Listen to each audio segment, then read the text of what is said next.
इस समय हम ईडीएफसी में हैं, न्यू दीनदयाल उपाध्याय स्टेशन पर मौजूद हैं। और ये न्यू दीनदयाल उपाध्याय स्टेशन क्यों कहा जा रहा है? इसलिए कहा जा रहा है क्योंकि ये डेडिकेटेड फ्रेट कॉरिडोर का रास्ता है और उसी रास्ते पर हम खड़े हैं। और हमारे साथ अतुल कुमार जी हैं जो कि सीजीएम है डीएफसी में। आइए सीधा उन्हीं से बात करते हैं।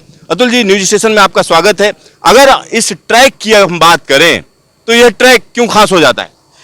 ये ट्रैक अपने आप में इसलिए खास हो जाता है क्योंकि ये मालगाड़ियों को अधिक क्षमता के साथ, अधिक लोड कैरिंग कैपेसिटी के साथ बहुत कम समय में माल के परिवहन में मदद करेगा। आईआर की गुड्स ट्रेनों को ऑफलोड, आईआर के ट्रैक को ऑफलोड करेगा और 60-70 kmph की एवरेज स्पीड से मालों की ढुलाई करेगा, जिससे ट्रांजिट टाइम जो होता है तो उसमें काफ़ी 1/3 से भी ज़्यादा की गिरावट आएगी। 1/3 से ज्यादा की गिरावट की बात की जा रही है। तो यहां से अगर हम देखें तो यहां से लेकर खुर्जा तक का जो रूट है या दादरी तक का रूट है, कितना फर्क पड़ जाएगा किसी मालगाड़ी के आने जाने में? ये सेक्शन जो है 402 किलोमीटर का है।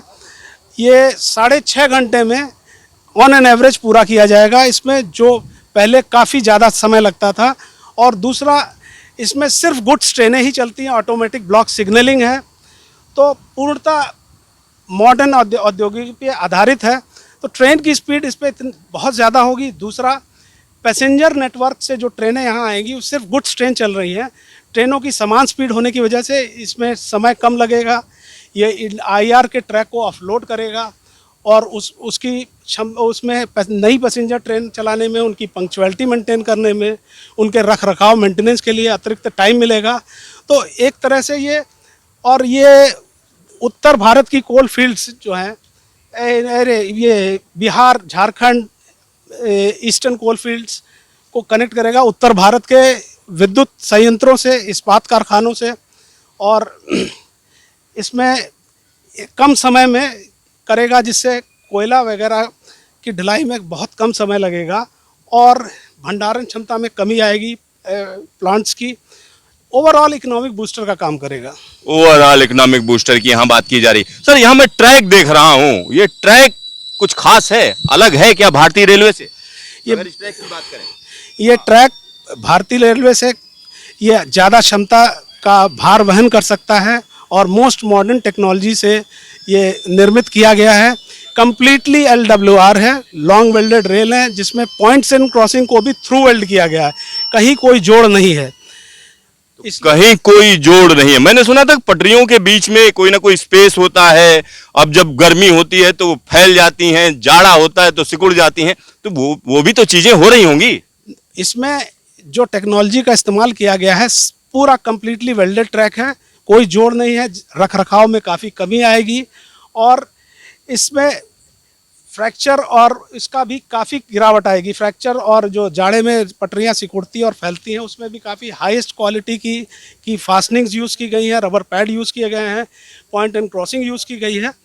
तो ओवरऑल ट्रैक का जो स्टैंडर्ड है, मोस्ट मॉडर्न स्टैंडर्ड का ट्रैक ले किया हुआ है। सर, एक और चीज मैं देख रहा था, स्लीपर्स बड़ा पास हैं और भारतीय रेलवे में थोड़ा दूर होते हैं, क्या कहेंगे? इसमें स्लीपर डेंसिटी, यानी स्लीपरों की संख्या जो होती है पर किलोमीटर में जितनी कम की जाती है, उसकी भार वहन क्षमता और उसकी स्पीड उतनी ही बढ़ाई जा सकती है। ये बेसिकली टेक्नोलॉजिकल वो है, इसलिए इसमें डेंसिटी को बढ़ाने के लिए स्लीपरों की स्पेसिंग कम की गई है, ताकि हम अधिक स्पीड प्राप्त कर सकें और क्षमता, भार वहन क्षमता ज़्यादा से ज़्यादा प्राप्त कर सकें।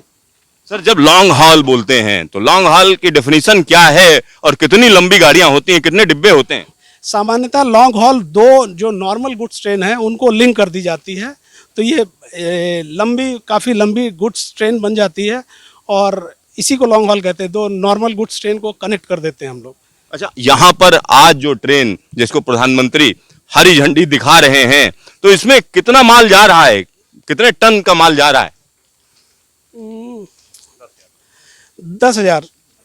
10,000 मेट्रिक टन के आसपास माल जा रहा है। 10,000 मेट्रिक टन एक गाड़ी में जी। तो सर, एक और चीज अगर मैं उधर की बात करूं, डब्ल्यूडीएफसी में इससे ज्यादा यानी माल वहन की क्षमता है, उसकी ओएची ऊंची है और यहाँ पर OHE किस तरीके की है? वो यहाँ पे भी 25x2 सेम केवीए का स्ट्रक्चर है, सेम OHE का स्ट्रक्चर जो वहाँ है। भार क्षमता मोर और लेस दोनों की सेम ही है। उसी स्तर की प्रौद्योगिकी का इस्तेमाल किया गया है माइनर डिफरेंसेस के साथ। तो वहाँ डबल डेकर यूज़ हो रही है, डबल डेकर ट्रेन्स चल रही हैं वो, और बेसिकली प्रौद्योगिकी सेम ही है मोर और लेस। अच्छा, जो तकनीक है वो सेम ही है। अच्छा, यहाँ पर हम उस इंजन के पास में आ गए हैं जिस इंजन को कहीं ना कहीं इस्तेमाल किया जाएगा, और जिस जगह पर हम यहाँ पर मौजूद हैं, अगर हम इसकी बात करें अपने दर्शकों के लिए, इसको समझाएंगे सर, ये क्या चीज़ है, किस तरीके की चीज़ें हैं? ये ट्रैक का ये दिशा परिवर्तित करने के लिए ये इसका इस्तेमाल होता है। इसको पॉइंट एंड क्रॉसिंग कहते हैं। ये थिक वेब स्विच है और ये वो एडवांस्ड है। ये जो हम लोग नॉर्मल यूज़ करते हैं उससे बेटर ये स्विच है, और ये हाई स्पीड ट्रैक के लिए है। तो हाई स्पीड ट्रैक के लिए खास तरीके के पॉइंट्स का इस्तेमाल किया जाता है। और यहाँ पर एक और चीज़ मैं जानना चाह रहा था, 12,000 हॉर्स पावर का इंजन, तो इसकी क्या खास ज़रूरत है? ये लॉन्ग हॉल को मैक्सिमम स्पीड पे 100 kmph की मैक्सिमम स्पीड होती है हमारे यहाँ गुड्स ट्रेन की। तो मैक्सिमम स्पीड से हॉल करने के लिए इस इंजन का इस्तेमाल कर रहा है, ताकि स्पीड लेने में कम टाइम लगे, स्पीड रिडक्शन में कम टाइम लगे। सर, एक आखिरी सवाल, अगर हम बात करें भारतीय रेलवे को, तो भारतीय रेलवे की जो पैसेंजर गाड़ियां हैं उनको किस तरीके का फायदा होगा DFC का? इसमें जो गुड्स ट्रेन है हमारी DFC डेडिकेटेड फ्रेट कॉरिडोर पर चलेंगी, और ऑटोमेटिक ब्लॉक सिग्नलिंग सिस्टम में मिनिमम टाइम में ट्रांजिट टाइम इनका कम होगा। तो ये IR ट्रैक को एकदम से ऑफलोड कर देगा, और उससे ये फ़ायदा होगा, एडिशनल गाड़ियाँ हम चाहें तो वहाँ चला सकते हैं। वहाँ पे ट्रेनों की स्पीड, क्योंकि असामान्य गति की ट्रेनें जब चलती हैं एक सिस्टम में, गुड्स ट्रेन की स्पीड थोड़ी कम होती है पैसेंजर से, तो क्रॉसिंग कई जगह करनी पड़ती है। उस समस्या से निजात मिलेगी, उसकी कैपेसिटी, लाइन कैपेसिटी बढ़ेगी, ट्रेनों की संख्या बढ़ाई जा सकती है, मेंटेनेंस के लिए टाइम ज़्यादा मिलेगा, रख रखाव वहाँ पे IR सिस्टम में बेटर और अच्छे ढंग से किया जा सकता है। काफ़ी फायदे होंगे। अतुल जी, आपका ढेर सारा धन्यवाद न्यूज स्टेशन से बातचीत के लिए। थैंक यू, धन्यवाद। यहाँ पर आप समझिए कि यह ट्रेन कहीं ना कहीं एक नए युग की तरफ ले जा रही है। ऐसा मैं क्यों कह रहा हूँ? ऐसा इसलिए कह रहा हूँ, जब डेडिकेटेड फ्रेट कॉरिडोर है तो कहीं ना कहीं जो मालगाड़ियाँ हैं जो स्पीड को रोकती हैं पैसेंजर गाड़ियों की, तो उस स्पीड को बढ़ाने में काफ़ी मदद मिलेगी। और यहाँ पर यह ट्रेन सज कर खड़ी हुई है, और जब इसको हरी झंडी दिखाई जाएगी तो ये कम समय में, हम कह सकते हैं, बड़ी तेजी से दिल्ली पहुंच सकती है, बड़ी तेजी से दादरी पहुंच सकती है, खुर्जा पहुंच सकती है। यानी मालगाड़ियों के परिवहन का नया युग शुरू हो गया है। कैमरामैन शकील अहमद के साथ सिद्धार्थ, न्यूज स्टेशन DDU।